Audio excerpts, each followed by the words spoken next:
દિલ્હી વિધાનસભાએ નવા ચૂંટાયેલા વિધાનસભ્યો માટે 2 દિવસના ઓરિએન્ટેશન કાર્યક્રમનું આયોજન કર્યું. દિલ્હી વિધાનસભાએ નવા ચૂંટાયેલા વિધાનસભ્યો માટે 2 દિવસના ઓરિએન્ટેશન કાર્યક્રમનું આયોજન કર્યું હતું, જેનું ઉદ્ઘાટન લોકસભાના અધ્યક્ષ ઓમ બિરલાએ કર્યું હતું. આ કાર્યક્રમમાં દિલ્હીના મુખ્યમંત્રી રેખા ગુપ્તા, વિધાનસભાના અધ્યક્ષ વિજેન્દ્ર ગુપ્તા અને વિપક્ષ નેતા અતિશી સહિતના પ્રતિનિધિઓ ઉપસ્થિત રહ્યા હતા. ઉદ્ઘાટન સમારંભ દરમિયાન ઓમ બિરલાએ નવા વિધાનસભ્યોને સંબોધિત કરીને સંસદીય પ્રક્રિયાઓ અને બંધારણીય નિયમોનું જ્ઞાન મેળવવા પર ભાર મૂક્યો હતો. તેમણે જણાવ્યું હતું કે વિધાનસભ્યોએ ગૃહની ચર્ચાઓમાં સક્રિય ભાગ લેવો જોઈએ અને ગૃહમાં અવરોધો ટાળીને અર્થપૂર્ણ ચર્ચા દ્વારા મતભેદ વ્યક્ત કરવા જોઈએ. દિલ્હી વિધાનસભાના અધ્યક્ષ વિજેન્દ્ર ગુપ્તાએ નવા સભ્યોને ગૃહના નિયમ પુસ્તક અને આચારસંહિતાનું પાલન કરવાની સલાહ આપી હતી. તેમણે જણાવ્યું હતું કે વિધાનસભામાં ચર્ચા દરમિયાન અધ્યક્ષની મંજૂરી લેવી આવશ્યક છે અને સમિતિઓનું કાર્ય પણ મહત્વપૂર્ણ છે, જે આગામી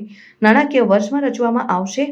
આ 2 દિવસના ઓરિએન્ટેશન કાર્યક્રમ દરમિયાન વિધાનસભ્યોને કાર્યક્ષમ વિધાનસભ્ય બનવા વિધાનસભા અને બજેટ પ્રક્રિયા, પ્રશ્નોત્તરી અને અન્ય પ્રતિકાત્મક સાધનો દ્વારા કાર્યપાલિકા જવાબદારી, સંસદીય સમિતિ પ્રણાલી, સંસદીય વિશેષાધિકારો અને સભ્યપદની આચારસંહિતા જેવા વિષયો પર માર્ગદર્શન આપવામાં આવશે. આ કાર્યક્રમનો મુખ્ય ઉદ્દેશ્ય વિધાનસભ્યોની કાર્યક્ષમતા અને અક્ષમતા વધારવાનો છે, જે આગામી બજેટ સત્રમાં ઉપયોગી સાબિત થશે.